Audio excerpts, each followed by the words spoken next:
Large deposits of oil and natural gas have been trapped deep below the Earth's surface in reservoir rock.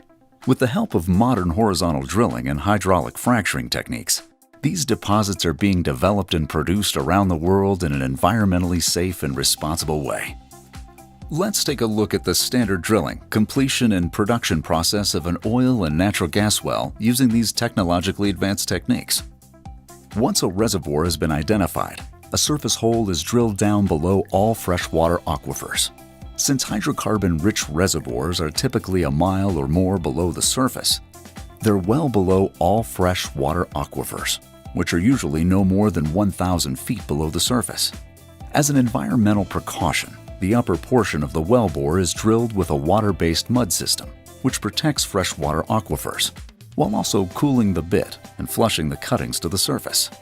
The mud cakes onto the walls of the wellbore, which helps keep it intact. Once the wellbore is past all water aquifers, steel pipe called casing is inserted into the well, and cement is pumped into the casing and out through the bottom of the casing.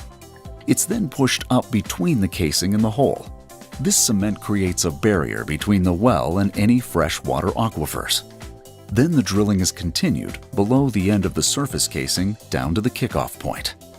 The kickoff point is the spot where the hole is drilled at an increasing angle until the drilling actually takes place horizontally within the targeted reservoir. This horizontal drilling can continue for 5,000 to 10,000 feet. Once total depth is reached, more protective casing is inserted. That casing is also cemented into place, creating an additional protective barrier through the entire length of the well. This protects both the environment and the well. Once the drilling is finished and the final casing is cemented into place, the drilling rig is released and preparation begins for the next step, completion. Completion begins with the installation of a valve at the surface.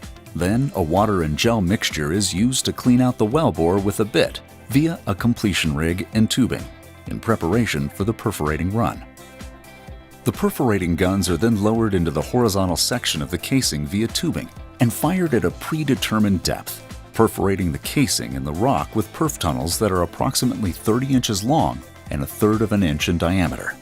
The perforation guns are then removed in preparation for the next step, hydraulic fracturing. A fleet of pump trucks capable of up to 40,000 horsepower are used to send a mixture of mostly water and sand deep into the wellbore and out into the perf tunnels. This process fractures the rock, and the fractures are filled with sand in the fluid to prop the fractures open when pressure is relieved. This provides the trapped oil or natural gas a conductive flow path into the wellbore.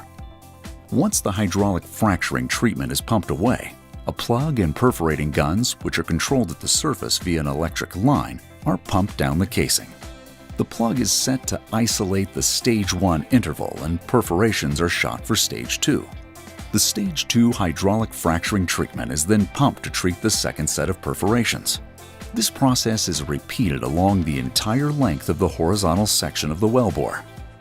Once the multi-stage stimulation is completed, the frac fleet is rigged down and a workover rig is moved in to drill out the plugs, which allows the oil or natural gas to flow up the wellbore. Finally, a permanent wellhead, otherwise known as a Christmas tree, is installed and the well is turned to flow back. This allows the oil or natural gas to flow and be captured at the surface, where the sales process begins.